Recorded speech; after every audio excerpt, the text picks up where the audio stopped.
పరిశుద్ధుడైన దేవ, దయగలిగిన ప్రభు, మీ ఉన్నతమైన నామమును స్తుతించడానికి మరొక పునరుద్ధానం, ముఖ్యంగా మరొక నూతన నెల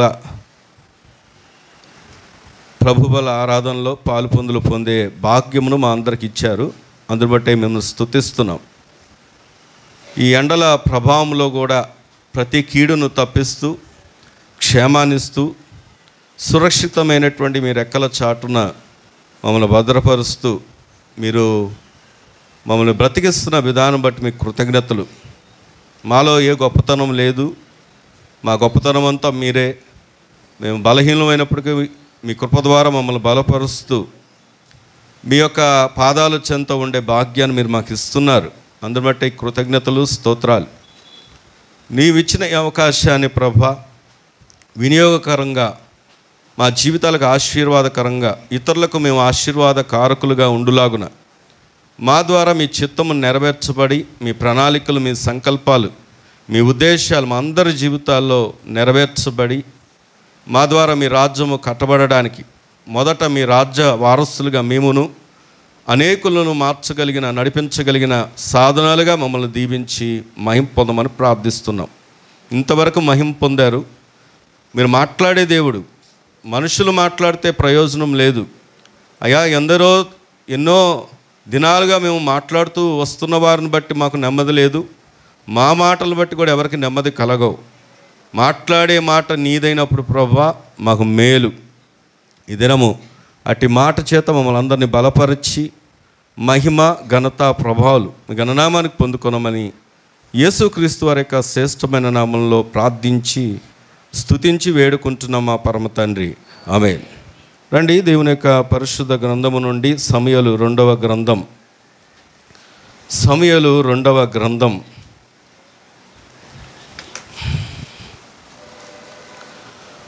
17వ అధ్యాయము. సమూయేలు 2వ గ్రంథం 17వ అధ్యాయము 23వ వచనాన్ని చదువుకుందాం. సమూయేలు 2వ గ్రంథం 17వ అధ్యాయం. అహితోపేలు తాను చెప్పిన ఆలోచన జరగపోవుట చూచి గాడిదకు గంత కట్టి ఎక్కి తన ఊరనున్న తన ఇంటికి పోయి తన ఇల్లు చక్కబెట్టుకొని ఉరిపోసుకొని చనిపోయెను. జనులు అతని తండ్రి సమాధి యందు అతన్ని పాతి పెట్టిరి. దేవుడు ఈ మాటలు మనందరి వినికిల్లో దీవించునుగాక. ఆమేన్. ఇక్కడ గమనించినట్లయితే ఒక వ్యక్తి మనకు పరిచయం అవుతూ ఉన్నాడు. ఆ వ్యక్తి పేరేంటో తెలుసా? అందరూ చెప్పండి. అహితోపేలు. ఈ అహితోపేలు అన్న వ్యక్తిని ప్రత్యేకంగా పరిశుద్ధ గ్రంథములో ఒక వ్యక్తి పేరును జ్ఞాపకం చేస్తూ వినాలి. ఇంకా వెతికే దగ్గర ఉన్నారా? సమూయేలు 2వ గ్రంథం 17వ అధ్యాయం 23వ వచనం. ఇక్కడ ఉన్నటువంటి వ్యక్తిని ప్రత్యేకంగా ఎందుకు దేవుడు జ్ఞాపకం చేశాడు అని ఆలోచన చేసినప్పుడు జాగ్రత్తగా గమనించండి. పాత నిబంధన మొత్తంలో, అలాగే బైబిల్లో ఉరివేయబడినటువంటి వ్యక్తులు 2 ఉన్నారు. పాత నిబంధనలో ఒక వ్యక్తి, నూతన నిబంధనలో ఒక వ్యక్తి. వారు ఎవరో ఉరివేయలేదు, వారే ఉరివేసుకున్నారు. పాత నిబంధనలోకి వచ్చేసరికి ఎవరు ఆ వ్యక్తి అంటే ఇగొక రాయబడిన పేరు అహితోపేలు. నూతన నిబంధనలో తెలుసు ఎవరు అంటే ఇస్కరియోతు, యూదా. వీరిరువురికి కొన్ని సిమిలారిటీస్ ఉన్నాయి. ఆ సిమిలారిటీస్ దేవుని చిత్తం అయితే తర్వాత ఎప్పుడన్నా జ్ఞాపకం చేస్తాను. ఒకవేళ దేవుడి నడిపింపులు ఏమన్నా దేవుడు మాట్లాడితే మాట్లాడవచ్చు. వీరిద్దరికి కూడా సిమిలారిటీస్ ఉన్నాయి. ఆ సిమిలారిటీస్లో ఒకటి చెప్తాను. ఏమిటంటే వారిద్దరు కూడా దేవుని ప్రణాళికకు దగ్గరగా ఉన్నవారే. దేవుని ప్రజలకు, దేవుడు నియమించినటువంటి నాయకులకు, ఇంకా చెప్పాలంటే దేవునికి కూడా దగ్గరగా ఉన్నవారే. కానీ అంతిమంగా ప్రారంభం బాగుంది, కానీ ముగింపు వచ్చేసరికి చాలా వేదనకరమైనటువంటి మరణాన్ని వాళ్ళు ఇరువురు కూడా చూశారు. అయితే ఈరోజు ఎందుకు దేవుడు అహితోపేలు గురించి మాట్లాడాలని నేనేమో ఆలోచన చేయలేదు, కానీ దేవుడు ఎందుకని ఆ పేరుని జ్ఞాపకం చేశాడు, ఆ మాటను మీ ముందుకు తీసుకొస్తున్నాను. దేవుని యొక్క ఉద్దేశం మనందరి విషయంలో మేలుకరమైందే. ఏ మాటను బట్టి అంటే ఇర్మియా గ్రంథాన్ని బట్టి, ఇర్మియాలో దేవుడు మాట్లాడించిన మాట ఏంటంటే, మీ ఎడల నేను కలిగిన ఉద్దేశాలు అవి మేలైనవి కానీ హానికరమైనవి కావు. అలాగే దేవుడు ప్రతి మానవ ఇక్కడ ఉన్నటువంటి ప్రతి వ్యక్తిని కూడా దేవుని చిత్తానుసారంగా ఆయన యొక్క సంకల్పంలో, ఆయన ప్రణాళికలో మనం ఎన్నిక చేయబడినటువంటి వారం. ఎవరు కూడా ఇక్కడ ఆయన ఎన్నికలో లేకుండా, ఏర్పాటు లేకుండా ఈ భూమి మీదకి తానుకు తానుగా వచ్చిన వారు ఎవరు లేరు. ఆయన ఉద్దేశానుసారంగానే వచ్చాం. ఆఖరికి ఆది మానవుడి దగ్గర చూసినా మనం, ఆయన తన స్వరూపమందు మానవుని ఏం చేశాడంటే కలగజేశాడు. దేవుని స్తోత్రం కలుగును గాక. ఆయన స్వరూపం. మరి ఇలాంటి ప్రణాళిక, ఇలాంటి ఉద్దేశంలో కలిగినట్టు వ్యక్తి ఎందుకు చివరికి వచ్చేసరికి, ప్రారంభం బాగుంది, ప్రారంభంలో చాలా బాగున్నాడు, కానీ చివరికి వచ్చేసరికి వేదనకరమైనటువంటి పరిస్థితులకు వెళ్ళవలసిన కారణం ఏంటో ఈరోజు వాక్య భాగం ద్వారా మనం నేర్చుకోబోతూ, దేవుడు మనకెందుకు ఈ రహస్యాన్ని చెప్తున్నాడు అంటే, నేను ఇందాకే చెప్పాను, ఒక బాబు గురించి ప్రార్థన చేశాం. దేవుడు ఎందుకు తెలియజేశాడు? ఆ కీడు కలగాలనా? కాదు, దాని నుండి తప్పించబడాలని, ఆ ప్రమాదకరమైనటువంటి పరిస్థితుల్ని నువ్వు విడిపించబడాలని దేవుడు కొన్ని సూచనలు ఇక్కడ మనకి అనుకోకుండా మనం, మీరు చూసారో లేదో, మీరు వస్తున్నప్పుడు 3 బోర్డులు ఇటు కనబడుతున్నాయి, అటు కనబడుతున్నాయి. అది మనమేమో ఏర్పాటు చేసిన బోర్డులు కాదు. అక్కడ ఉన్నటువంటి బోర్డులు అనుకోకుండా రాత్రికి రాత్రి గవర్నమెంట్ వారు మరి ఏర్పాటు చేసిన బోర్డులు. మీరు వెళ్ళేటప్పుడు చూడండి, ఒకటేమో చర్చ్ అని ఇండికేషన్ ఉంది, రెండోదేమో ఏమంటారు walking road crossing zebra lines ఉంది, అక్కడ వేయలేదు కానీ అక్కడ జీబ్రా లైన్స్ ఉంది. మూడోది ఏంటంటే స్పీడ్ లిమిట్ ఉంది. దూరం నుండి చూసి ఇక్కడ చర్చ్ ఉంది, చర్చ్ దగ్గర దాటుతారు అని చెప్పేసి రోడ్డు క్రాసింగ్ సింబల్స్ ఉన్నాయంటే ఇక్కడ దాటుతారు అని, స్లోగా రావాలన్నది అక్కడ ఒక మెయిన్ థీమ్ అక్కడ. కానీ ఎవరైనా ఆగకుండా స్పీడ్గా వస్తే ప్రమాదం. ఈరోజు ఈ మాట ఎందుకు దేవుడు మనతో మాట్లాడుతున్నాడంటే, ఆయన శరీరం దగ్గరికి, ఆయన రక్తం దగ్గరికి మనం రాబోతూ ఉండగా, నా జీవితంలో ఈ వ్యక్తిని పరిశీలన చేసుకొని, వింటున్నారు వెనుకున్న వారు వినండి, నేను పరిశీలన చేసుకొని అహితోపేలు వంటి స్వభావం మనలో ఎక్కడైనా ఉందా? ఎందుకంటే ఇక్కడ నెగిటివ్ క్యారెక్టర్ మనం చూస్తున్నాం. మనం పాజిటివ్గా ఎలా రెస్పాండ్ అవ్వాలి, ఏ రీతిగా ప్రభు చిత్తంలోంచి మనం తొలగిపోకుండా ఆయన చిత్తంలో మనం నిలిచి ఉండాలో నేర్చుకోవడానికి దేవుడు ఈ మాటలు మన ముందుకు తీసుకొని వస్తున్నాడు. దేవుని స్తోత్రం కలుగును గాక. ఈరోజు ఒక్క మాటలో చెప్పాలంటే, చాలాసార్లు ఏదన్నా మొక్కను మనం తీసివేయాల లేదా చెట్టును కొట్టేయాలనుకోండి, పైన కొడితే ఏం జరుగుద్ది? పైన కొడితే ఏమవుద్ది? మళ్ళీ వస్తుంది. మొదలుదాకా కొడితే మొదలుదాకా కొట్టినా కానీ మళ్ళీ వస్తాయి, ఎందుకంటే మళ్ళీ మొలకలు వస్తాయి. ఎక్కడి నుండి తీసేయాలి? దాని వేర్ల నుండి తొలగించాలి. నా జీవితంలో ఈ చేదైనటువంటి అనుభవం ఏదైతే ఉందో దాన్ని ఎక్కడి నుండి తొలగించాలి అంటే, వేరుల్లోంచి తొలగిస్తే నీవు తప్పకుండా దేవుని ప్రణాళికలో, దేవుని ఉద్దేశంలో నిలిచి జీవంలో నువ్వు నిలిచిన వ్యక్తిగా ఉంటావు. దేవుని స్తోత్రం కలుగును గాక. కాబట్టి ఈరోజు మనం చూడబోతున్నటువంటి అంశం ఏంటంటే, ఆ చేదైనటువంటి వేరును తొలగించుట. నీ పక్కన ఉన్న వాళ్ళు చెప్పండి ఆ మాట. ఏం చేయాలి? నీలో నాలో ఎక్కడ చేదుందో దాన్ని ఏం చేయాలి? మనం ఎక్కడ నుండి తొలగించాలి? వేరులతో సహా మనం ఏం చేయాలంటే పెకిలించి వేయాలి. ఎప్పుడైతే ఆ వేరుల్లోంచి మనం పెకిలిస్తామో మన జీవితంలో దేవునికి ఇష్టంగా మనం మారుతాం. దేవుని స్తోత్రం కలుగును గాక. దావీదు జీవితాన్ని చూస్తే, దావీదు పాపం చేశాడు, కానీ ఎలాగ దేవునికి హృదయానుసారుడుగా, ఇష్టానుసారుడుగా అయ్యాడంటే, తన అతిక్రమంలో ఆయన ఒప్పుకున్నాడు. దాన్ని ఏం చేశాడు? ఆయన విడిచిపెట్టాడు. పెకిలించి వేసినప్పుడు ఆ ఒక్క విషయంలో తప్ప అని దేవుడే సాక్షాత్తు ఏమిచ్చాడంటే సాక్ష్యం ఇచ్చాడు. ఈరోజు ఆయన పిల్లలుగా, ఆయన సొత్తుగా, ఆయన శరీరంలో, ఆయన రక్తంలో పాలు పొందడానికి తగిన అర్హత, యోగ్యత కలిగినటువంటి వ్యక్తులంగా, అలాగే దేవుని రాజ్య వారసులంగా అనేక మందికి మనము ఒక దిక్స్క్యూజులుగా ఉండాలి అంటే ఖచ్చితంగా మనలో ఉన్నటువంటి చేదుని, వేరుని ఏం చేయాలంటే తొలగించాలి. ఇంతకీ ఇది ఎవరు పరిశీలన చేస్తారు చెప్పండి? ఎవరు పరిశీలన చేయాలి? ఎవరు మట్టుకు వారు తమ వ్యక్తిగతంగా వారు పరిశీలన చేసుకొని, నేను నాగరాజు గారు మాట్లాడుతూ శనివారం సిద్ధపాటి కూడికలో ఆయన చెప్పిన విషయం, అందులో ఒక మాట ఏంటంటే మనస్సాక్షి మన మీద ఏం మోపుద్దంట? నేరారోపణ మోపుద్ది. నిష్కలంకమైనటువంటి ఈ మనస్సాక్షి మనం నేరారోపణ మోపకుండా, అంత మాత్రమే కాదు, అన్నిటికీ జవాబునిచ్చేవాడు, లెక్క చూసేవాడు ఉన్నాడు. ఆయనే మన దేవుడు.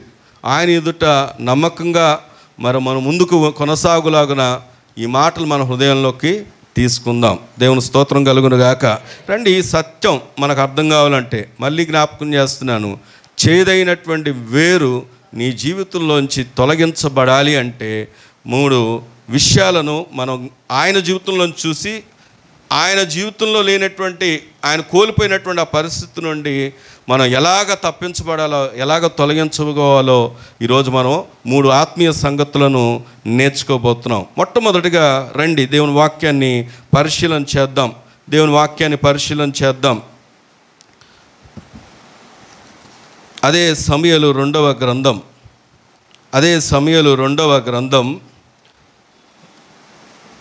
15వ అధ్యాయము 12వ వచనాన్ని చదువుకుంటే, మరియు బలి అర్పింపవలనని ఉండి అబ్షాలోము గిలోనీయుడైన అహితోపేలు, ఇక్కడ ఆ పేరు కనబడుతుంది మళ్ళీ, అహితోపేలు అను దావీదు యొక్క మంత్రిని గీలో అను అతని ఊరి నుండి పిలిపించి ఉండెను.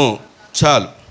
దేవుడు ఈ మాటలు మన ముందుకు తీసుకొస్తుండగా వినాలి, జాగ్రత్తగా వినండి. ఇక్కడ ఉన్నటువంటి పేరు అహితోపేలు. మరొకసారి మనం జ్ఞాపకం చేసుకుంటున్నాం. ఈ అహితోపేలు ఎక్కడి నుండి పిలువబడ్డాడు అంటే గీలో అనే ప్రాంతం నుండి. చెల్లి వినండి, ఈ గీలో అనే ప్రాంతం నుండి పిలువబడ్డాడు. అక్కడ రాయబడిన మాట దావీదు యొక్క మంత్రి. ఈయన ఎవరో ఒకప్పుడు దావీదు యొక్క మంత్రి. ఈరోజు చేదైనటువంటి వేరును తొలగించబడడానికి అహితోపేలు యొక్క జీవితాన్ని చూస్తున్నప్పుడు మొదటి ఆత్మీయ సంగతి మనం నేర్చుకోవాల్సిన విషయం ఏంటంటే, ఇక్కడ ఉన్న వ్యక్తికి టెస్టిమోనీ బాగుంది. 3 టీలు గుర్తుపెట్టుకోండి. ఏంటంటే టెస్టిమోనీ, పక్కన చెప్పడం మాట. టెస్టిమోనీ అంటే ఏంటో తెలుసా? సాక్ష్యం. ఏముంది అంటే సాక్ష్యం. వినండి. ఒక వ్యక్తి యొక్క సాక్ష్యం చాలా ప్రాముఖ్యమైంది.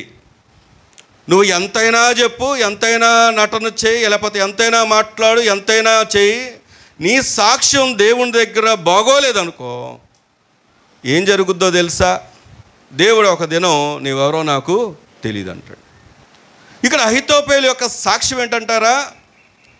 ఆయనేమి మామూలుగా వ్యక్తి ఏం కాదు. ఆయన మనం ఆలోచన చేస్తే ఆయన ఎలాంటి వ్యక్తి అంటే చూడండి, అబ్షాలోం. ఇంతకు అబ్షాలోం ఎవరు? దావీదు యొక్క కుమారుడు. దావీదు యొక్క కుమారుడు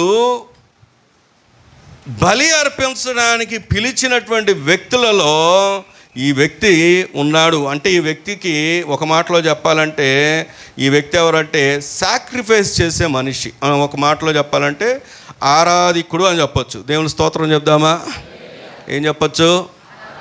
ఈయనేమన్నా ఒక మాటలో చెప్పాలంటే అన్యుడేం కాదు. అన్యుడు కాదు. హీఈస్ ఎ సేవ్డ్ మ్యాన్. అంటే రక్షించబడిన వ్యక్తి. ఎలా చెప్పొచ్చు? దేవుడు ఎవరో తెలుసు, బలి ఎలా అర్పించాలో తెలుసు. బలి అర్పింపవలన నుండి అబ్షలోము ఏం చేశాడంట? అబ్షలోముకి బలి అర్పించాలనగానే గుర్తొచ్చిన వ్యక్తి ఎవరు అంటే చెప్పండి, అహీతోపెలు. ఒక వ్యక్తిని గుర్తించి ఈ వ్యక్తి బలి అర్పిస్తాడని పిలిపించి, అనగా ఆరాధిస్తాడని పిలిపించబడిన వ్యక్తిలో ఎవరున్నారంటే అహీతోపెలు. ఈరోజు ఈ మాట దగ్గరకు ఆలోచన చేస్తే ఆరాధికులైనా పాటగాళ్ళైనా లేకపోతే వాక్యాన్ని అందించే వాక్య బోధకులైనా ఒక ఆదివారానికి పరిమితం కాకూడదు. లేకపోతే నీ సమయానికే కూర్చొని నీ సమయం దాటిపోతే వెళ్ళిపోయేవారుగా ఉండకూడదు. ఇంకా చెప్పాలంటే దేవుని సన్నిధిలో ఎలా ఉండాలంటే సేవకుడికైనా దేవునికైనా నీ సాక్ష్యం బాగుండాలి. నువ్వు వ్యక్తిగతంగా దేవునికి దగ్గర అవ్వాలి అంటే మొదట నీ సాక్ష్యాన్ని కాపాడుకోవాలి. నువ్వు ఇతరులకు ప్రకటించాలి అంటే మొదట నీ సాక్ష్యాన్ని కాపాడుకోవాలి.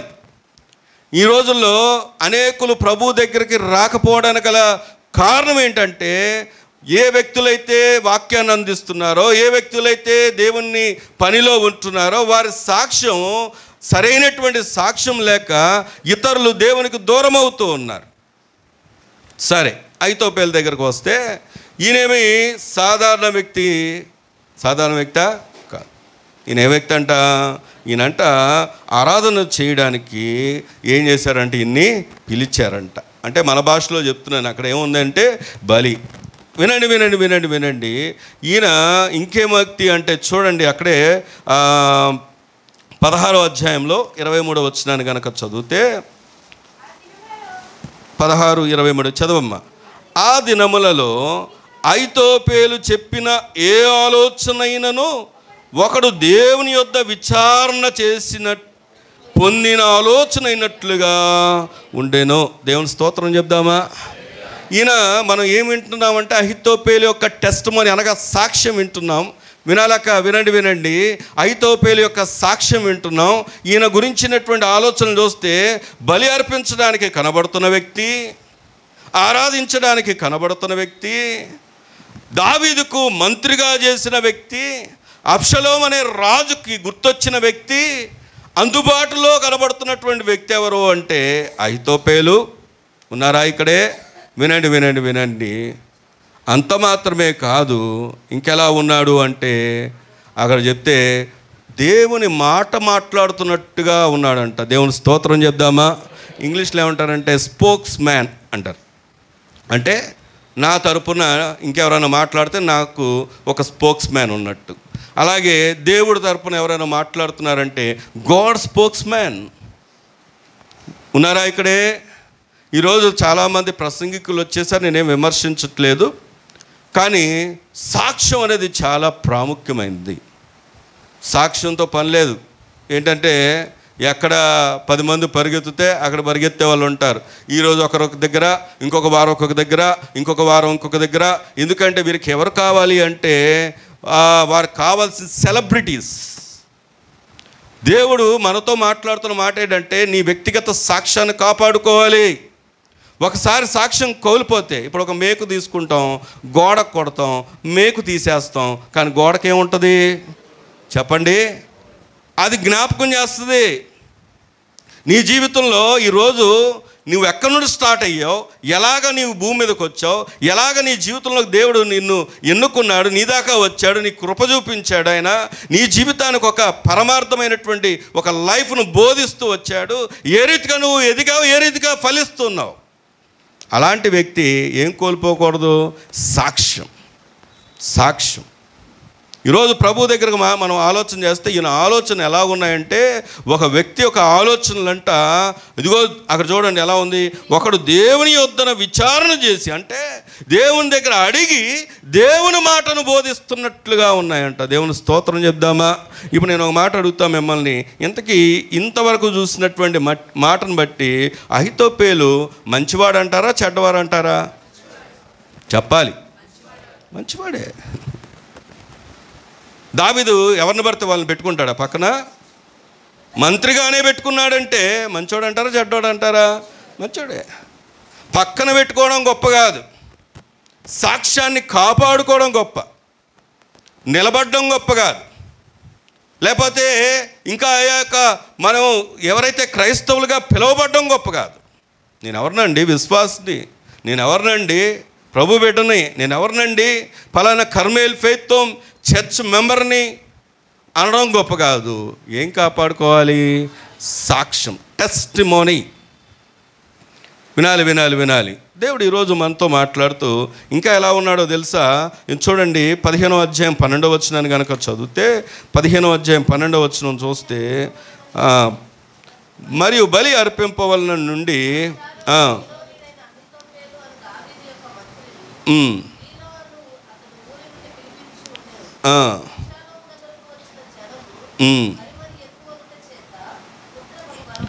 ఎందుకు జనాలు ఎక్కువ వచ్చారు?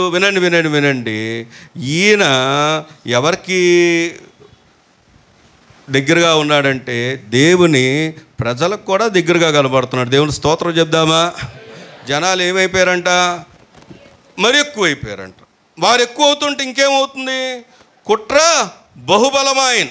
సరే వినండి, ఇంకా ముందుకెళ్తే ఇంకెలా ఉన్నాడో ఒక మాట కీర్తనకారులో, కీర్తన గ్రంథం 41వ కీర్తన, త్వరగా ముందుకెళ్దాం. 41వ కీర్తన 9వ వచనాన్ని చదువుదాం. నేను నమ్ముకొనిన నా విహితుడు, నా ఇంట భోజనము చేసిన వాడు నన్ను తన్నుటకై. చాలు. ఈ మాట ఎవరు రాశారు? ఈ కీర్తన ఎవరు రాశారు? దావీదు రాసినటువంటి కీర్తన. దేవుని స్తోత్రం చెప్దామా? అక్కడ అంటున్నాడు, విహితుడు, నా స్నేహితుడు, నా కంపానియన్. మన కంపానియన్స్ ఎవరు చెప్పండి? మన స్నేహితులు ఎవరు చెప్పండి? దేవుడు నీ జీవితంలో కార్యం చేయాలి, దేవుడు నీకు ఉన్నతమైన పోస్టులు ఇవ్వాలి, దేవుడు నీకు ఉన్నతమైన హోదా ఇవ్వాలి, దేవుడు నిన్ను ఉన్నతంగా దీవించాలి. అనలారా వింటున్నారా? వినండి. కానీ ఒక స్నేహితుడు, మంచి స్నేహితుడిగా దేవునితో ఉండడానికి ఇష్టపడుతున్నావా? చెప్పండి. ఎందుకు అంటే అబ్రహాం గురించి మనం ఇంతకుముందు ధ్యానం చేసినప్పుడు, అబ్రహాము దేవునికి ఏమై ఉన్నాడంట? స్నేహితుడు అయి ఉన్నందున రాబోతున్నటువంటి ఉపద్రవం నుండి ఆయన ఏం చేశాడంట? ఆయన తప్పించబడ్డం కాదు, తన వారిని తప్పించబడడానికి కారణం ఆయన. ఈరోజు దేవుడు ఎందుకు ఈ మాట మాట్లాడుతున్నాడంటే వినండి. ఇక్కడ ఉన్నాడు ఒక స్నేహితుడు. దావీదు అంటున్నాడు, నాకు ఎంతో ఇష్టడుగా ఉన్నాడు, విహితుడిగా ఉన్నాడు, నాకు దగ్గరగా ఉన్నాడు. ఇప్పుడు మనం ఇంకా వెనక భాగానికి వెళ్ళొద్దు అప్పుడే. ఎందుకంటే టెస్ట్ మనీ, ఒక్క మాటలో చెప్పాలంటే ఆయన సాక్ష్యం ఏంటంటే, ఆయన దావీదుకి ఏమై ఉన్నాడు చెప్పండి? స్నేహితుడు. ఏమండి? సేవకుడు పక్కనే ఉండేవాడు, స్నేహితుడు. అమ్మగారికి పక్కనే ఉండేవారు, స్నేహితులే. ఈరోజు ఒక విచారకరమైన మాట, ఒకటి మాటల సందర్భంలో జ్ఞాపకం చేసుకోవాలంటే, స్నేహితులుగా పిలువబడేవారే, దగ్గరగా ఉండేవారే, వారి ద్వారానే ఉపద్రవాలు ఎక్కువ కలుగుతున్నాయి. ఈరోజు ఏదైనా జరుగుతుంది అంటే వెంటనే ఎవరైనా దగ్గరగా ఉన్నారంటే, ఎవరైనా దేవుని సన్నిధిలో ఎదుగుతున్నారంటే, ఎవరైనా పరిచయలు అందుబాటులో ఉన్నారంటే అలాంటి వారి మీద దాడులు ఎక్కువ అవుతూ ఉంటాయి, అలాంటి వారి మీద కామెంట్స్ ఎక్కువ అవుతూ ఉంటాయి. జ్ఞాపకం చేసుకోండి, దావీదు ముందు మనకు కనబడుతున్నటువంటి అహీతోపేలు స్నేహితుడైనటువంటి వ్యక్తే. కానీ దేవుడు సన్నిధి నుండి, దావీదు నుండి శత్రుత్వంలోకి వెళ్ళిపోయి ఎక్కడికి వెళ్ళిపోయాడు? పరిస్థితి చాలా వేదనకరమైన పరిస్థితులకు వెళ్ళిపోయాడు. దేవుడు అలాగే నిన్ను ఉంచాలని కాదు ఆయన ఉద్దేశం. అలాంటి నీ జీవితంలో ఏదైనా ఉందేమో మార్చుకో, నీ సాక్ష్యాన్ని కాపాడుకో, దేవుడి ఎదుట నువ్వు నమ్మకంగా ఉండు. నువ్వు చేసే ఏ పనైనా సరే అది మనుషుల కోసం చేయట్లేదు, అది ఎవరి కోసమో తెలుసా? దేవుని కోసం మాత్రమే. దేవుని స్తోత్రం కలుగునుగాక. నేను ఎప్పుడూ జ్ఞాపకం చేసాను చాలాసార్లు. నేను పూనా వెళ్ళినప్పుడు, పూనాలో ఒక సేవకుడు, వారు తండాలో సేవ చేస్తున్నారు, నాయక్స్ వారు. అయితే ఆయన, మేము కాన్వర్జేషన్లో కొంతమంది సేవకులు ఎక్కడ ఆయా ప్రాంతాల నుండి వచ్చిన వాళ్ళని కూర్చోబెడితే, అలా కూర్చోబెట్టినప్పుడు ఆయన చెప్తున్నాడు, నేను ఒక దగ్గర పరిచయకి వెళ్ళానండి, తండా ప్రాంతానికి ఒక ఆమె నాకు హెల్ప్ చేసిందండి, ప్రతి విషయంలో అందుబాటులో ఉండేది, కానుకలు ఇచ్చేది, దేవుని పరిచర్కి ఎంతో అందుబాటులో ఉండేది అని దశంభాగం ఇస్తూ ఉండేది, అన్నీ చేస్తూ ఉండేది. కొంతకాలం పరిచర్య విస్తరించింది, పరిచర్య డెవలప్ అయింది. డెవలప్ అయిపోయిన తర్వాత ఆమెకు ఇక ఏం చేయడం ప్రారంభించిందంటే ఘనత కోరుకోవడం ప్రారంభించింది. ఎలా ఘనత కోరుకునేదంటే వెళ్ళి అందరితో చెప్పేది, ఈ సేవకుడిని పైకి తీసుకొచ్చింది నేనే, నేనిచ్చిన దశంభాగాలతో, నేనిచ్చిన కానుకలతో ఆయన పైకి వచ్చాడు అని అందరితో చెప్పడం ప్రారంభించింది. ఒకరోజు ఆ మాట దగ్గరకు వచ్చేసరికి నేను ఆమె ఇంటికి వెళ్ళి నేను ఒకటే మాట అన్నాను, అమ్మా నువ్వు నాకు ఇచ్చావా దేవునికి ఇచ్చావా, ఇప్పుడే ఒక తీర్మానం తీసుకో. ఒకవేళ నాకు ఇచ్చాను అంటే నువ్వు ఇచ్చినటువంటి ప్రతి ధనానికి నేను వడ్డీ చెల్లించి వడ్డీతో సహా తీరుస్తాను. అది నాకు కష్టమైన వడ్డీతో సహా నీ అప్పును మొత్తం నేను తీరుస్తాను. కానీ దేవునికి ఇచ్చానని నువ్వు నమ్మితే, ఒకవేళ దేవునికి ఇచ్చానని నువ్వు అనుకుంటే ఇంకెప్పుడు కూడా ఈ మాట నువ్వు మాట్లాడొద్దు అన్నాడంట. ఆమె భయం కలిగి, దేవుని భయం కలిగి క్షమాపణ అడిగి, అయ్యా నేను ఎవరికి ఇచ్చానంటే దేవునికే ఇచ్చాను. ఈరోజు దేవుని వాక్యం దగ్గరకు వచ్చి ఆలోచన చేస్తే నువ్వు చేసే ఏ పనైనా, నిజంగా చెప్పాలంటే టీచర్స్ని చూస్తే వాళ్ళు ఎన్ని, అసలు ఒక బ్రదర్ అన్నారు నాతో, సార్ మధ్యాహ్నం వరకే పెట్టారేంటండి, రోజు సాయంత్రం వరకు పెట్టొచ్చుగా విబిఎస్ అన్నారు. ఎందుకని? ఎవరు ఫ్రీగా ఉంటారు ఇప్పుడు చెప్పండి? తల్లిదండ్రులు ఫ్రీగా ఉంటారు కనుక ఆయన అంటున్న మాట ఏంటంటే రోజు పెట్టొచ్చుగా ఫుల్ డే. నిన్న భోజనాలు అయ్యాయి మధ్యాహ్నం పిల్లలకి. పిల్లలు వచ్చి పాస్టర్ గారు వందనాలు అన్నారు. ఏంటి నాన్న అంటే మంచి భోజనాలు పెట్టారండి, వంటలు బాగా చేశారండి అంటున్నారు. ఏమండి, మా వాళ్ళ ఎస్టిమేషన్ ఫెయిల్ అయిపోయింది. పెద్దవాళ్ళ కన్నా తక్కువ తింటారు అనుకున్నారు, కానీ మళ్ళీ తర్వాత వాళ్ళకి అర్థమైపోయింది ఏంటంటే పిల్లలు ముందు పెద్దవాళ్ళు ఏమాత్రం పనికిరారు. ఎండాకాలం చికెన్ ఎవరు తింటారు అన్నారు, అది దొరకలేదు. లాస్ట్ అందరూ ఊడ్చుకొని తినాల్సి వచ్చింది. సరే, ఎందుకు ఈ మాట ఆలోచన చేస్తున్నామంటే చూడండి, ఆ సేవకుడు ఇలా అన్నాడు, నువ్వు నా కోసం చేసావా, నాకు ఇచ్చావా, దేవునికి ఇచ్చావా? ఈరోజు చాలామందికి ఆ అవగాహన లేని జీవితాలు ఉన్నాయి. మేము సేవకుడికి ఇస్తున్నాం, అందుకే కొంతమంది ఏం చేస్తారో తెలుసా, పేపర్ల మీద పేర్లు కూడా రాయరు. ఎందుకు రాయరు? ఇది మాట పదే చెప్తున్నాను. ఎవరైతే వారిలో యథార్థత లేదో వారు పేరు రాయలేరు. ఎందుకంటే ఈ నెల ఇస్తాను, వచ్చే నెల ఇవ్వను, నేను ఎవరికో తెలియదు. అమ్మా, రహస్యం అన్నది ఏంటంటే నువ్వు చేస్తుంది ఆర్భాటంగా అందరికి చెప్పడం గురించి చెప్పాడు ప్రభు. అంతేగాని నీ సేవకుడికి తెలియపోతే, నీ సేవకుడికి నీ నమ్మకత్వం తెలియపోతే నీ కొరకు ప్రార్థన చేయాలి, ప్రార్థన అవసరంతో వెతుకుదామన్నా కనపడదు. ఈరోజు మన సాక్ష్యాన్ని ఎలా కాపాడుకోవాలి? ఇక్కడ ఉపయోగించబడినటువంటి మాట బైబిల్లో హిపోక్రేట్ అనే ఒక మాట ఉంటుంది. అంటే బైబిల్లో లేదు, వేషధారుల గురించి చెప్పిన మాట ఏంటంటే హిపోక్రేట్ అనే మాట ఎక్కడి నుండి వచ్చిందంటే అది గ్రీక్ పదంలో, ఆ పదం యొక్క ఆ మాట యొక్క భావం ఏంటో తెలుసా? వారంట ఒక్కొక్క సమయానికి ఒక్కొక్క మాస్క్ ధరిస్తారంట. ఆ మాటలోంచి పుట్టింది ఆ మాట. ఏంటంటే ఆ మాస్క్ ధరించడం అంటే ఒకసారి ఒకలాగుంటారు, ఇంకొకసారి ఇంకొకలాగుంటారు, ఇంకొకలాగుంటారు. దాని ఇంగ్లీష్లో ఏమంటారంటే హిపోక్రేట్ అంటారు. తెలుగులో ఏమంటారు అంటే వేషధారి. దేవుడు ఎవరినైనా ప్రేమిస్తాడు, కానీ ఎవరిని ప్రేమించలేడైనా వేషధారులను ఎంత మాత్రం సహించలేడు. ఎందుకు ఈ మాట ఆలోచన చేస్తున్నాం? ఈరోజు ఆయన శరీరం దగ్గరకు వస్తున్నాము, ఆయన రక్తం దగ్గరకు వస్తున్నాము. నిన్ను నువ్వు స్వపరీక్ష చేసుకోవాలి, నిన్ను నువ్వు పరిశీలన చేసుకోవాలి. నా సాక్ష్యం ఎవరో చెప్పడం కాదు, ముందు నా సాక్ష్యం నేనెలా ఉన్నాను, యథార్థంగానే ఉన్నానా, దేవునికి సమీపంగానే ఉన్నానా, దేవుని ప్రజలకు సమీపంగానే ఉన్నానా, దేవుడు అప్పగించినటువంటి నాయకులకు అందుబాటులోనే ఉన్నానా, నా ద్వారా దేవుని ఉద్దేశాలు నెరవేర్చబడుతున్నాయా లేదా అని ఆలోచన చేయకుండా మన దేవుని దగ్గర మెప్పును పొందలేం. దేవుని స్తోత్రం కలుగునుగాక. అందుకే ఇక్కడ గమనిస్తే ఈ మాట దగ్గర పరిశీలన చేసుకుంటే మత్తయి సువార్తలో ఒక మాట ఉంది చూడండి, 23వ అధ్యాయము 13వ వచనాన్ని కనుక చూస్తే మత్తయి సువార్త 23వ అధ్యాయం 13వ వచనం.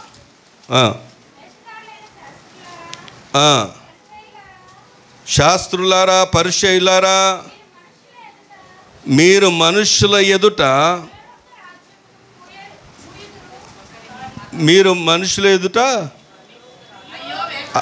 అయ్యో వేషధారులైలా, శాస్త్రులారా, పరిసయ్యులారా, మీరు మనుషుల ఎదుట పరలోక రాజ్యమును మూయుదురు, మీరు అందులో ప్రవేశింపరు, ప్రవేశించు వారిని ఎవరు వీళ్ళు?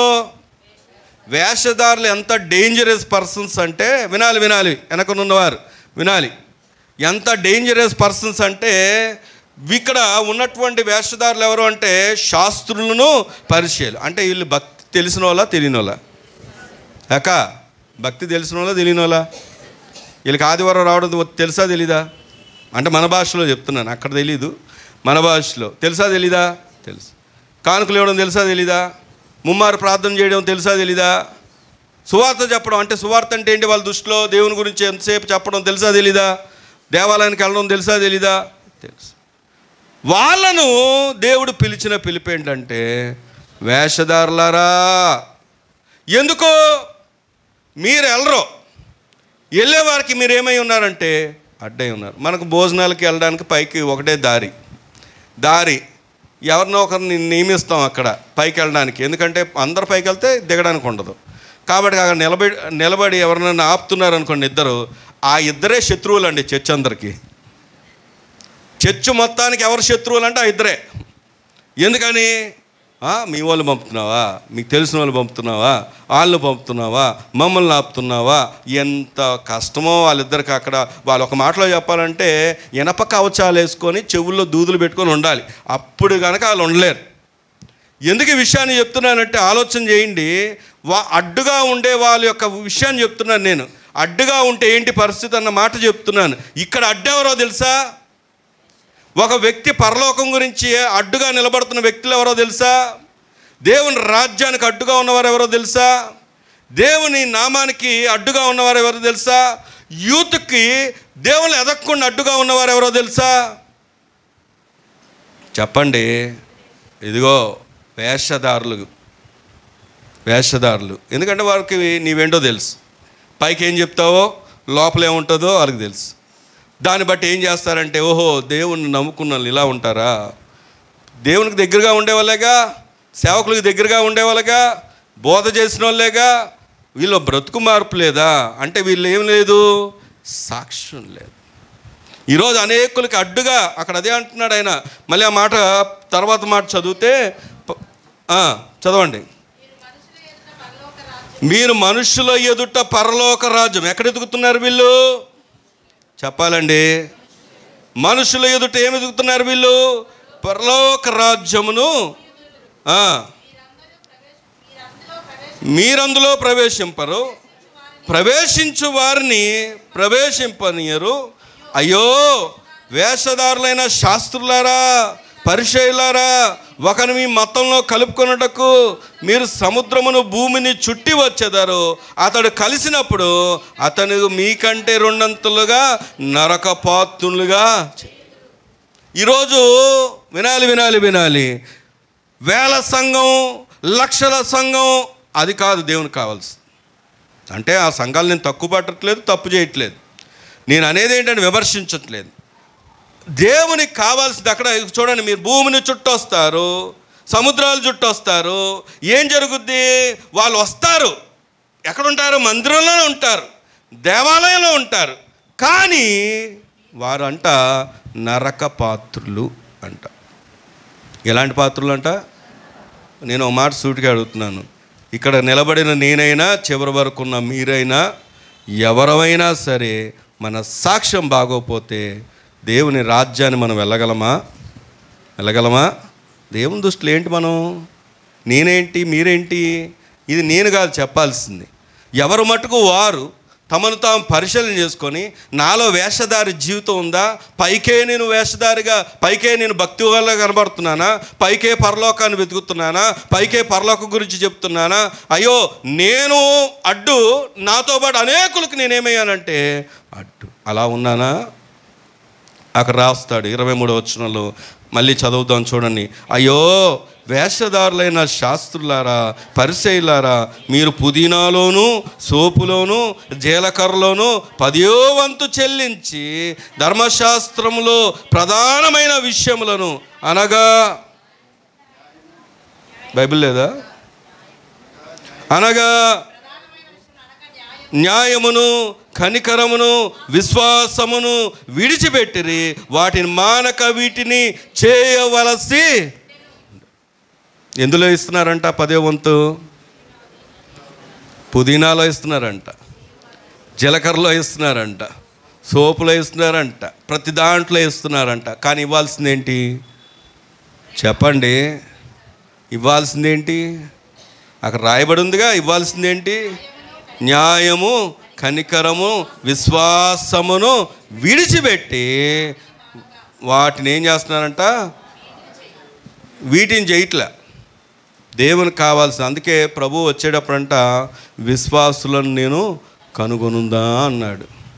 ఒక చెల్లి, ఈరోజు ప్రభు ఎందుకు ఈ మాట చెప్తున్నా అంటే, నీ సాక్ష్యం ఇంపార్టెంట్, నీ టెస్ట్ మనీ ఇంపార్టెంట్. అహితోపేలు మనం ఒక సెక్షన్ వరకు చూసినప్పుడు ఆయన ఎలా కనబడుతున్నాడంటే సాక్ష్యం కలిగిన వాడుగానే కనబడుతున్నాడు. దేవుని స్తోత్రం చెప్దామా? మనం ఇంతకీ ఈరోజు మనం చూస్తున్న అంశం ఏంటి చెప్పండి? చేదైన వేరు ఎక్కడ నుండి తొలగించాలి మనం? దేవుని స్తోత్రం కలుగును గాక. రండి 2వ సత్యంలోకి వెళ్దాం. ఏం జరిగింది అన్న మాట దగ్గరకు వస్తే, మళ్ళీ మనం సమూయేలు 2వ గ్రంథం 15వ అధ్యాయం 31వ వచనం దగ్గరకు వచ్చి చూస్తే,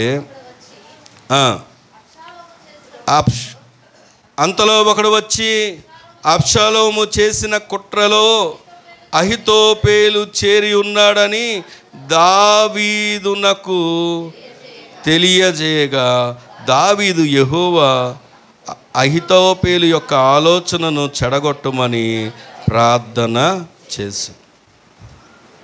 ఎంత విచారం వినండి. అహితోపేలు టెస్ట్ మనీ బాగుంది, కానీ ఎక్కడికి వచ్చాడో తెలుసా? ట్రాజడీ లైఫ్కి వెళ్ళిపోయాడు. ట్రాజడీ అని చెప్పండి పక్కన ఉన్న వాళ్ళకి. టీ అన్న అక్షరం గుర్తుపెట్టుకుంటే ఈజీగా ఉంటుంది. తెలుగులో చెప్తాను, విచారం. మీ పక్కన ఉన్న చెప్పండి. ఆయన లైఫ్ సాక్ష్యం ఉండాలి, కానీ ఇప్పుడు ఏముంది? విచారం అయిపోయింది. దేవుడు మన జీవితంలో ఏం కోరుకున్నాడంటే సాక్ష్యం, సాక్ష్యం. కానీ ఏంటి విచారం తెలుసా? విచారం ఏంటంటే దావీదుకి కుట్ర చేస్తున్న వ్యక్తుల్లో ఇప్పుడు ఎవరున్నారు? అహితోపేలు ఉన్నాడు. ఇందాక మనం చదువుకున్నాం కదా 41వ కీర్తన 9వ వచనంలో, నా విహితుడు నా ఇంట భోజనం చేసిన వాడు ఏం ఎత్తాడంట? మడిమెనెత్తాను. ఈ రోజులో ప్రభు మనని ఏ స్థితిలోంచి విడిపించాడో ఒకసారి జ్ఞాపకానికి వస్తుందా? ఒకప్పుడు ప్రభు నీ జీవితంలో లేకున్నప్పుడు ఎంత నిరాశలో బ్రతికావో నీకు జ్ఞాపకం లేదా? ఏ స్థితిలో బ్రతికావో నీకు జ్ఞాపకం లేదా? ఏ ఇంటిలో బ్రతికావో నీకు జ్ఞాపకం లేదా? ఏ నిందను మోస్తూ బ్రతికావో నీకు జ్ఞాపకం లేదా? ఏ అవమానాలు భరించావో నీకు జ్ఞాపకం లేదా? ఎలాంటి పరిస్థితులకు వెళ్ళిపోయి మరణం వరకు వెళ్ళావో జ్ఞాపకం లేదా? ఈరోజు ప్రభువు నిన్ను ఎన్నుకొని ఏర్పరచుకొని రక్షించుకున్న తర్వాత ఏంటి మన జీవితాలను ఆలోచన చేస్తే దేవునికి మనని బట్టి సంతోషం కలుగుతుందా? విచారం కలుగుతుందా?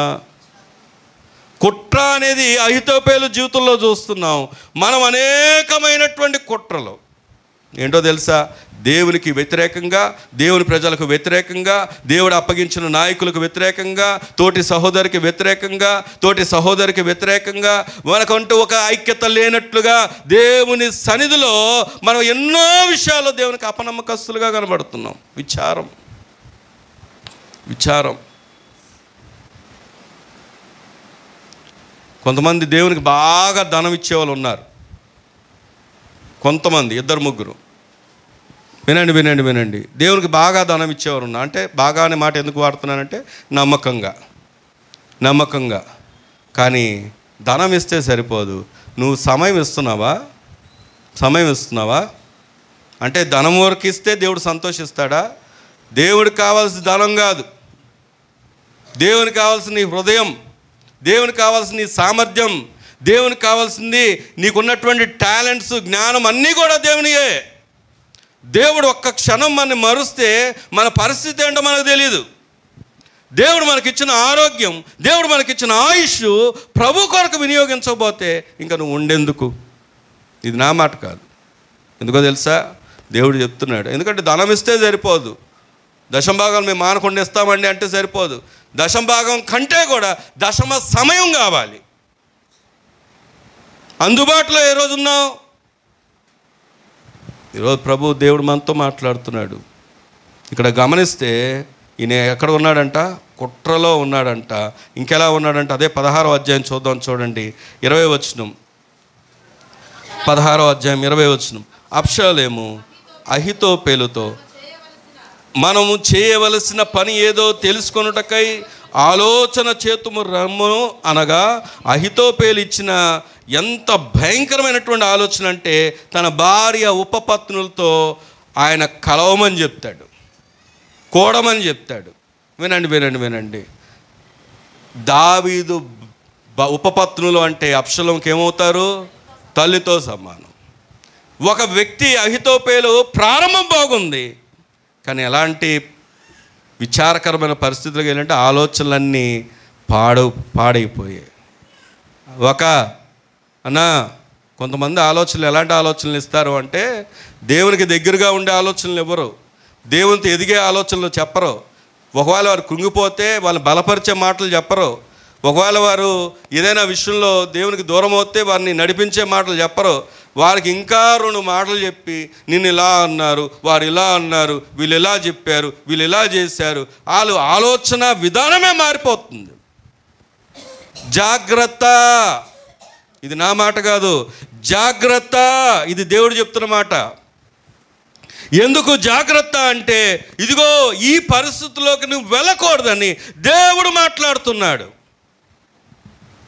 నీ ఆలోచన విధానం ఎలా ఉంది? దేవునితో రిలేటెడ్గానే ఉందా?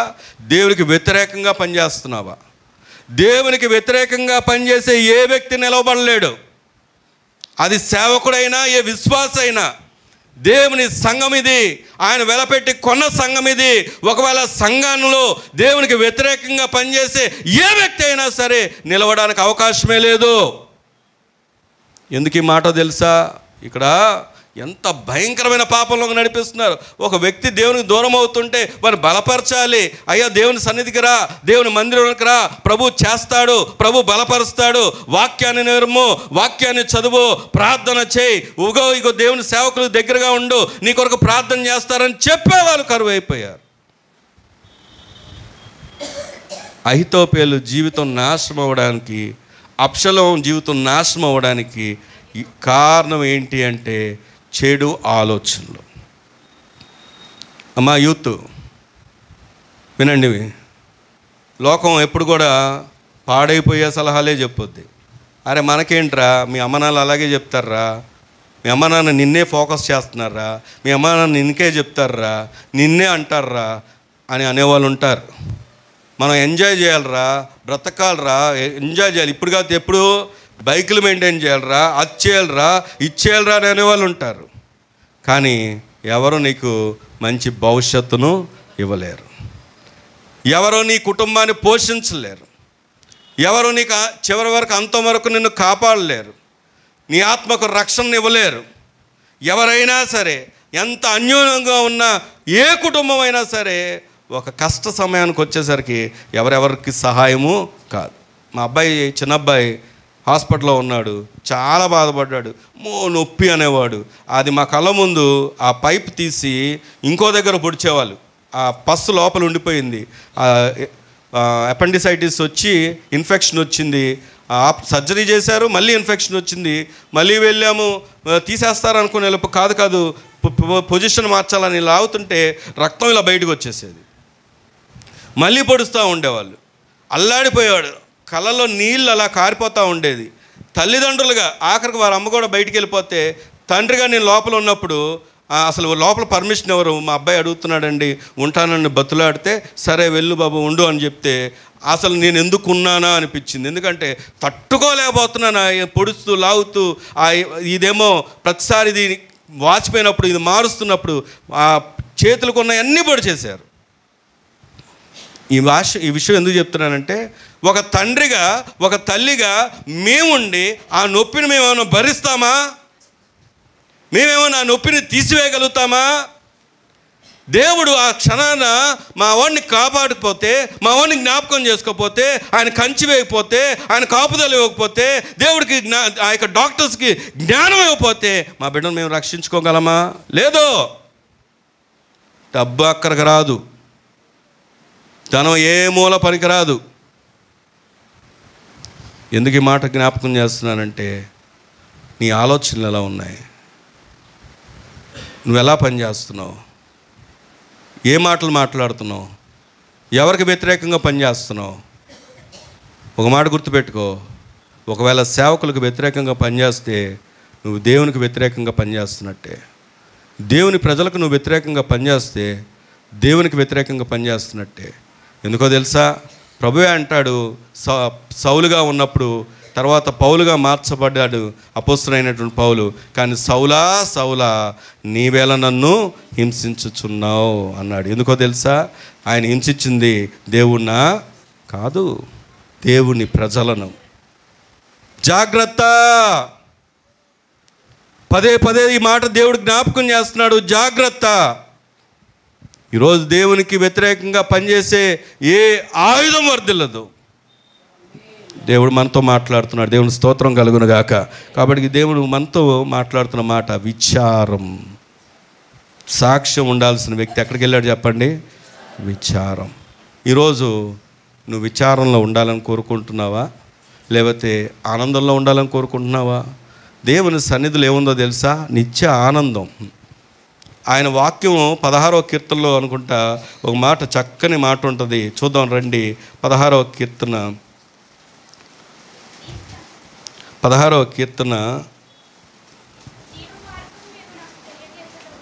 10వ వచనం చదువుదాము. ఎందుకనగా నీవు నా ఆత్మను పాతాళంలో విడిచిపెట్టవు, నీవు పరిశుద్ధుని కుళ్ళు పట్టనీయవు, జీవ మార్గమును నీవు నాకు తెలియజేసేదవు. ఈ మాట అందరూ చెప్పండి. ఆయన సన్నిధిలో మనకేముంది? ఆయన సన్నిధిలో మనకు సంపూర్ణ సంతోషము కలదు.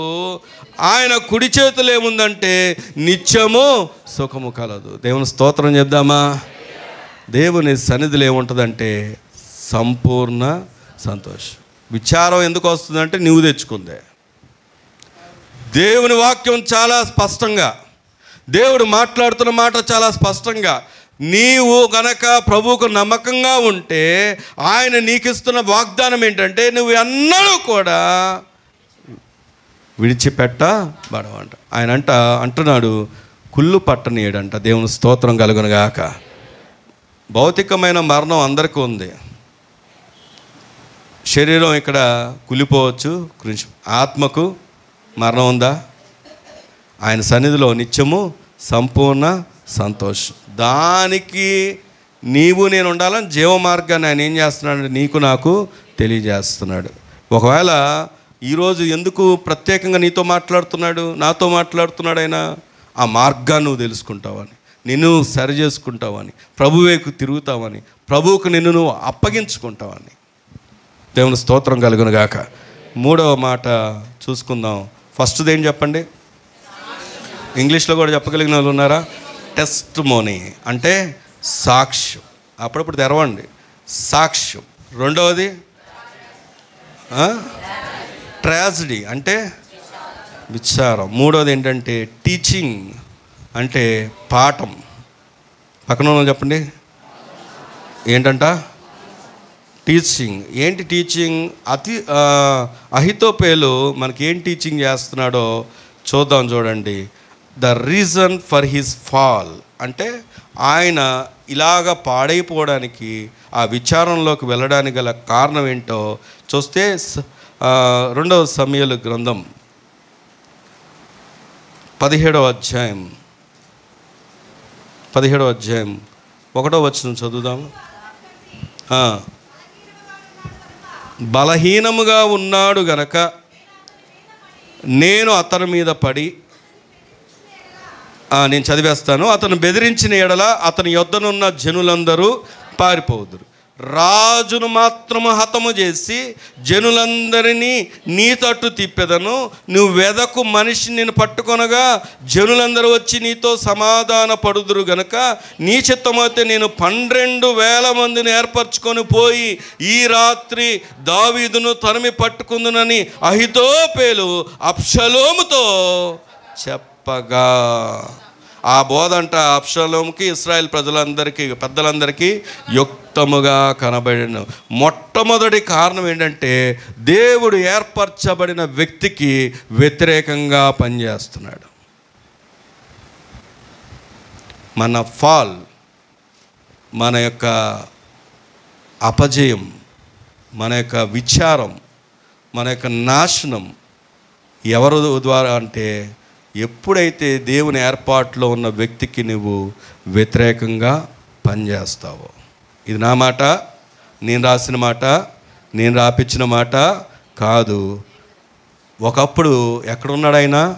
దావీదుకు మంత్రి, దావీదుకు స్నేహితుడు, మంచి ఆలోచనలు చెప్పేవాడు. అబ్షలోముకు, రాజు అయినటువంటి అబ్షలోముకి ఆరాధనకు పిలువబడిన వ్యక్తి.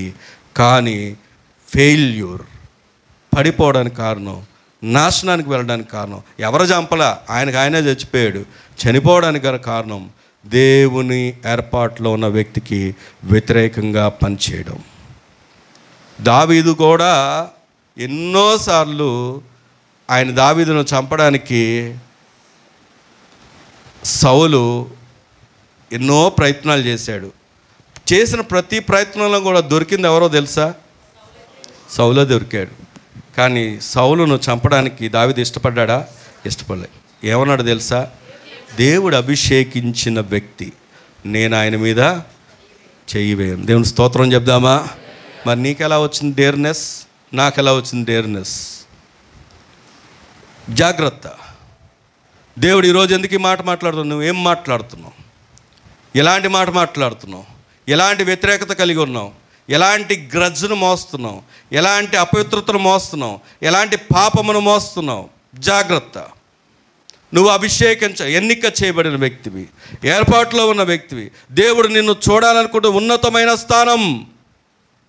కానీ ఎక్కడ ఫెయిల్ అవుతున్నావు? నీ ఫెయిల్యూర్ కారణం మనం అంటాం, దేవుడు అంటాం. మన ఫెయిల్యూర్ కారణం దేవుడు కాదు, మనమే, మన బలహీనతలే.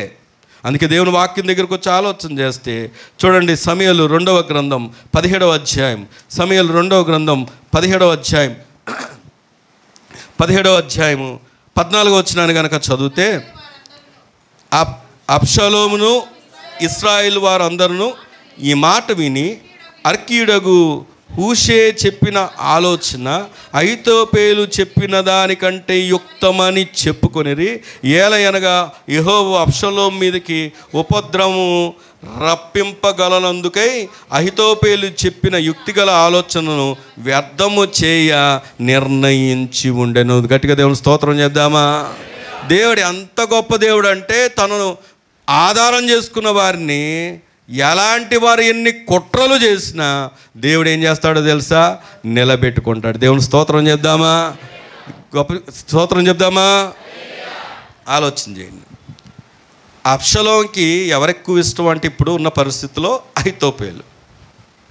ఎందుకంటే అహితోపేలు అబ్షలోముకి ఏం కోరుకుంటున్నాడో అది జరుగుతుంది. అదే ఆలోచన చెప్తున్నాడు. ఇంకా చెప్పాలంటే ఆయన డైవర్ట్ చేసింది అయినా. దావీదు దగ్గర ఒక వ్యక్తి ఉండేవాడు, ఆయన పేరేంటంటే హూషై. ఆయన అంటాడు, దావీదు నేను నీతో పాటు వచ్చేస్తాను, నువ్వు ఎక్కడుంటే అక్కడే ఉంటాను నేను అంటే, దావీదు అంటాడు, వద్దొద్దు, నువ్వు అక్కడే ఉండు, నువ్వు అక్కడ ఉంటే మంచిది, శ్రేష్టం, ఏదైనా సమాచారం ఉంటే చెప్పు అని అన్నాడు. దేవుడు ఎంత గొప్ప దేవుడు అంటే, ఒక కఠినమైనటువంటి, ఒక దుష్టమైనటువంటి స్వభావం కలిగిన ఆ అబ్షలోము హృదయము, ఒక చెడు వ్యక్తి ఎవరికైతే దావీదుకి వ్యతిరేకంగా పనిచేయాలనుకున్నాడో అహీతోపేలు అనే వ్యక్తి చెప్పిన ఆలోచనని కూడా నిరర్ధకం చేసి హూషై చెప్పిన ఆలోచనని తీసుకునేలాగా చేశాడు. దేవుని స్తోత్రం చెప్దామా? గట్టిగా చెప్దామా? ఇప్పుడు చెప్పండి, దావీదు పక్షంగా ఎవరు నిలబడ్డారు? చెప్పండి. దేవుడు. దేవుడు ఈ పక్షంగా నిలబడేది ఎవరైనా ఉన్నారంటే దేవుడే. మనుషులు నిలబడలేదని ఎంత బాధపడిపోతామో, కృంగిపోతామో, బాధపడుతూ అసలు దేవుని సన్నిధిని దూరం పెడతామో. మమ్మల్ని మర్చిపోయారా, మమ్మల్ని జ్ఞాపకం చేసుకుంటున్నారా అని అంటారు. నువ్వు దేవుని సన్నిధి దగ్గరగా ఉంటే నువ్వు జ్ఞాపకంలోకి వస్తావు. నువ్వు సమీపంగా ఉంటే నువ్వు వాడబడతావు. నువ్వు దేవునికి నీ యొక్క అవకాశం, నీ యొక్క సమయం, నీ యొక్క సామర్థ్యాన్ని ఇస్తే దేవుడు నిన్ను గొప్ప చేస్తాడు. నువ్వు దేవుని దగ్గరగా ఉండకుండా నీ జీవితం బాగుపడాలంటే ఎవరు బాగు చేస్తారు? ఏ పాస్టర్ గారు బాగు చేయలేరు, ఏ వ్యక్తి బాగు చేయలేడు. దేవుని వాక్యం చెప్తున్న మాట ఇది.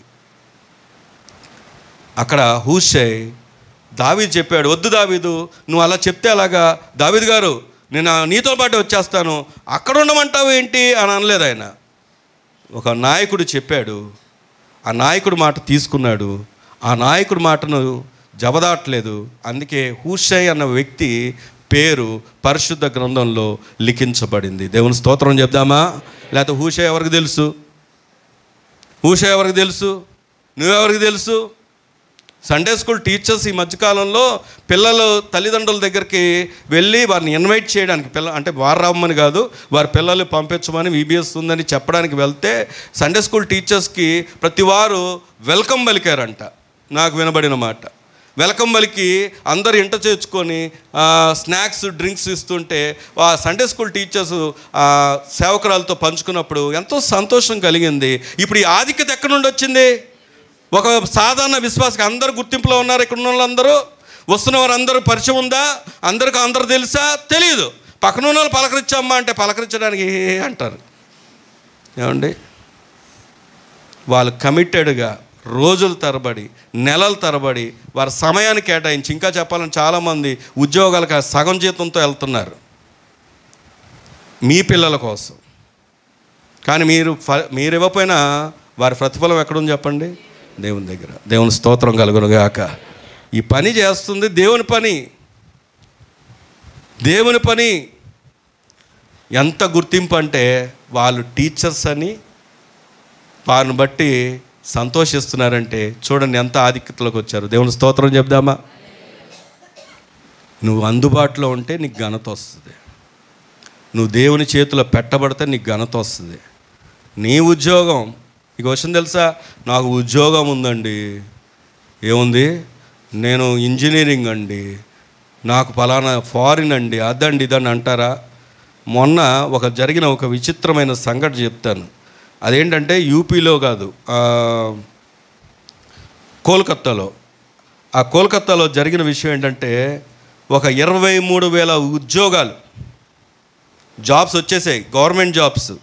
26,000 టీచర్ పోస్టులు, జాబులు వచ్చాయి, జీతాలు కూడా పడ్డాయి. కానీ గవర్నమెంట్ ఆ యొక్క ఉద్యోగాలన్నీ క్యాన్సిల్ చేసేసింది. రీసెంట్గా జరిగింది. ఎక్కడ అంటే అది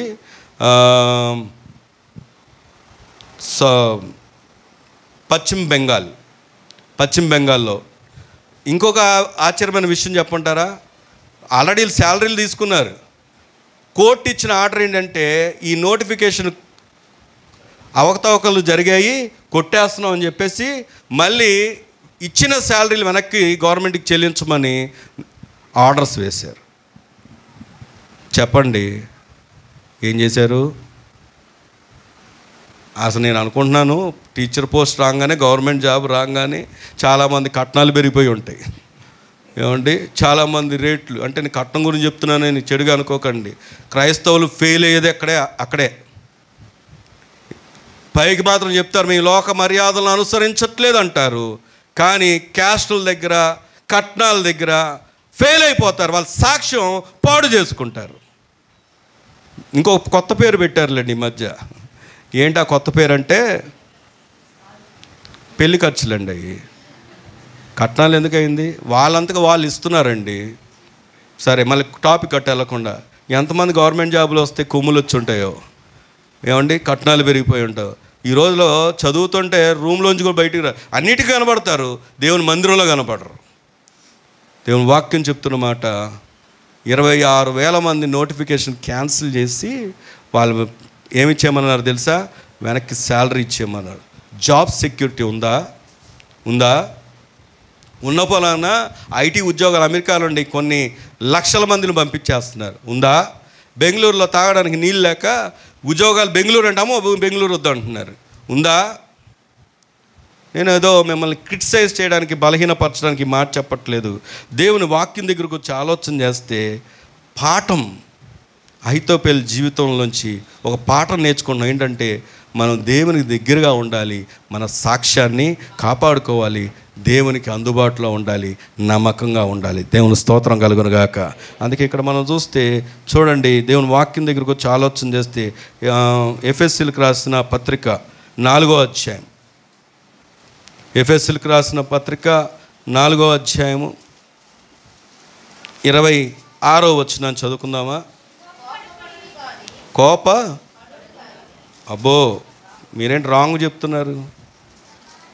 కోపడవచ్చా? ఎవరు చెప్పారు? చదవండి అన్నమాట. కోపపడుడు కానీ ఏం చేయకూడదు? కోపపడవచ్చు కానీ పాపము చేయకూడదు. పాపం అంటే ఏంటో తెలుసా? వినండి, పాపం అంటే ఏంటో చెప్తాను. అక్కడే రాయబడి ఉంది, ఆ మాట కంప్లీట్ చేయండి. సూర్యుడు అస్తమించు వరకు మీ కోపము, ఇది పాపం. దేవుని స్తోత్రం చెప్దామా? కొంతమంది పక్కనున్నవారి మీద వారి కోప అభ్యంతరాలు, బైబిల్ చెప్తున్న మాట, అభ్యంతరాలు రాక మానవు అని బైబిల్ చెప్తుంది. వస్తుంది ఖచ్చితంగా. ప్రతి ఒక్కరిలో లోపాలు ఉన్నాయి, సేవకుల్లో లోపాలు ఉంటాయి, ప్రతి వారిలో ఉంటాయి. కానీ ఎవరైతే హృదయంలో పెట్టుకొని దాన్ని క్యారీ చేస్తారో వారు ఏం చేస్తున్నారో తెలుసా? పాపం. నేను ఒక మాట అడగనా? ఈరోజు ప్రభు శరీరం దగ్గరికి, ప్రభు రక్తం దగ్గరికి వచ్చి నీవు ఈ పాపంలో ఉన్నావేమో పరిశీలన చేసుకో. ఎవరి మీద ద్వేషం ఉంది నీకు? ఎవరి మీద అసూయ ఉంది నీకు? ఎవరికి మీద వ్యతిరేకత ఉంది నీకు? ఎవరిని నువ్వు తోలనాడుతున్నావు? ఎవరిని బట్టి అభ్యంతరపడుతున్నావు? నీ హృదయాన్ని నీవే పరిశీలన చేసుకో. ఎందుకంటే ప్రభు అలాంటి వ్యక్తి కాదు. చదువుదాం, మాట పూర్తి చేద్దాం. 27వ వచనం. అపవాదికి ఇప్పుడు కోపం నిలిచి ఉంది, వెంటనే ఎవడు ఎంటర్ అవుతున్నాడు? వాడు వెంటనే ఎంటర్ అయ్యి వాడు ఏం చేస్తున్నాడు అంటే, చూడండి అక్కడ, దొంగిలవాడు ఇక మీట దొంగిలకు అక్కర గలవాని పంచి వీలు కలుగుతుంది తన చేతులతో.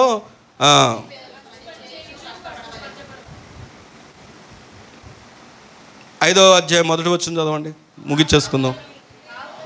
కావున మీరు ప్రియులైన పిల్లల వలె దేవుని పోలి నడుచుకోండి. మీ పక్కన ఉన్న తట్టు చెప్పండి, దేవుని పోలి నడుచుకోండి అని. ఎలా నడుచుకోవాలి మన ప్రియులైనా? ఇప్పుడు అహీతోపెలుకున్న సమస్య చెప్తాను, క్లోజ్ చేస్తాను. ఈ వచనం ఎందుకు చూపించాను అంటే, అహీతోపెలు దావీదు మీద కక్ష కట్టడానికి గల కారణం బెత్షెబా యొక్క తాతీన. ఎవరైనా? దావీదు బెత్షెబాతో ఏం చేశాడు? ఆయన పాపం చేశాడు, కుటుంబాన్ని, ఇక భర్తను చంపేశాడు. ఇక ఆమె ఒంటరిదైన తర్వాత తనను ఏం చేశాడంటే భారీగా చేసుకుని. ఇంతకీ దేవుడు దాన్ని సమ్మతించాడా? సమ్మతించలేదు. దేవుడు ఆ విషయంలో ఆ దావీదుకు కలిగిన కష్టం ఎంత ఘోరమైందంటే, పుట్టిన బిడ్డ చనిపోయాడు. తర్వాత పుట్టిన వాళ్ళే, ఆ పిల్లలే, తన సొంత కుమారులే తన వెంటబడ్డారు చంపడానికి. తనకు శిక్ష ఉంది.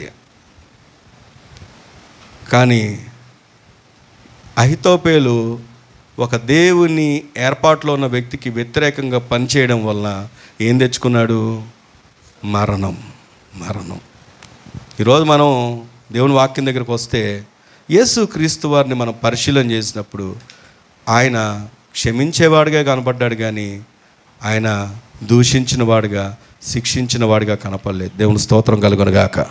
ప్రేమకు నిర్వచనం ఎవరైనా ఉన్నారంటే చెప్పండి, ఎవరు చెప్పండి? యేసుక్రీస్తు వారే.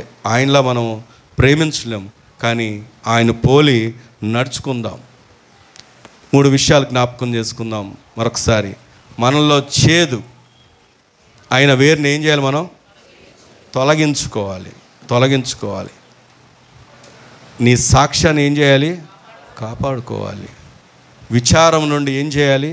ఆనందంలోకి రావాలి. ఆయన మన ముందుంచిన పాఠాలను నేర్చుకొని ఇంత గొప్ప సాక్షి సమూహం మేఘం వల్ల ఆవరించినందున మనం కూడా సులువుగా చిక్కులు పెట్టు పాపము నుండి ఏం చేయాలి? విడిచిపెట్టాలి. ప్రభు కొరకు బ్రతకాలి. దేవుడు అట్టి కృప మనందరికి అనుగ్రహించి దీవించునుగాక. ఆమేన్. ప్రార్థన చేసుకుందాం. స్వపరీక్ష చేసుకుంటూ, ఎవరి మటుకు వారు పరిశీలన చేసుకుంటూ, దేవుని మాట నిన్ను నన్ను ఎరిగినవాడు, నీ హృదయాన్ని నా హృదయాన్ని ఆయన చూస్తూ ఉన్నాడు. దేవునికి కావాల్సింది ఏమిటో చాలా స్పష్టంగా చెప్పాడు. అహీతోపెలు అనగా ఒకప్పుడు తన సాక్ష్యం బాగుంది. మనం కూడా ప్రారంభపు దినాల్లో, తొలి దినాల్లో సాక్ష్యాన్ని ఎంతో కాపాడుకుంటూ వచ్చిన వారమే. కానీ నేటి దినం ఎలా ఉన్నావు? నీ సాక్ష్యం, నీ మనస్సాక్షి ఏం చెప్తుంది? అహీతోపెలు ఒక మోడల్గా కనబడ్డాడు, కానీ తన హృదయంలో ఉన్న పాపం, తన హృదయంలో ఉన్న ద్వేషం, తన హృదయంలో ఉన్న అసూయ, తన హృదయంలో ఉన్నటువంటి లోకానుసారమైనటువంటి ఆలోచనను తనను పతనానికి కారణమయ్యింది. ఈరోజు దేన్ని ఎక్కువ బేస్ చేసుకుంటూ, దేన్ని ఆధారం చేసుకుంటున్నాం? లోకాన్నా, దేవున్నా? దేవుడికి సమీపంగా. ప్రేమగల తండ్రి, పరిశుద్ధుడా, గొప్ప దేవుడా, ప్రభు మీ గణనామని కృతజ్ఞత వందనాలు స్తోత్రాలు చెల్లిస్తున్నాం. అహీతోపెలు నాయన ఆలోచనలు నాయన అయా తన నుండి తొలగించమని, ఆలోచనలు మార్చమని భక్తుడైన దావీదు తనకు ఎంతో వ్యతిరేకముగా ఉన్నప్పటికీ కూడా నీ సన్నిధిలో ప్రార్థించాడు. తండ్రి ప్రభువా నీకు వందనాలు. ఈ ఉదయకాలం మీ దాసుని మా మధ్యకి నాయన నిలబెట్టి ఒక అద్భుతమైన సందేశాన్ని మీరు మాతో మాట్లాడారు.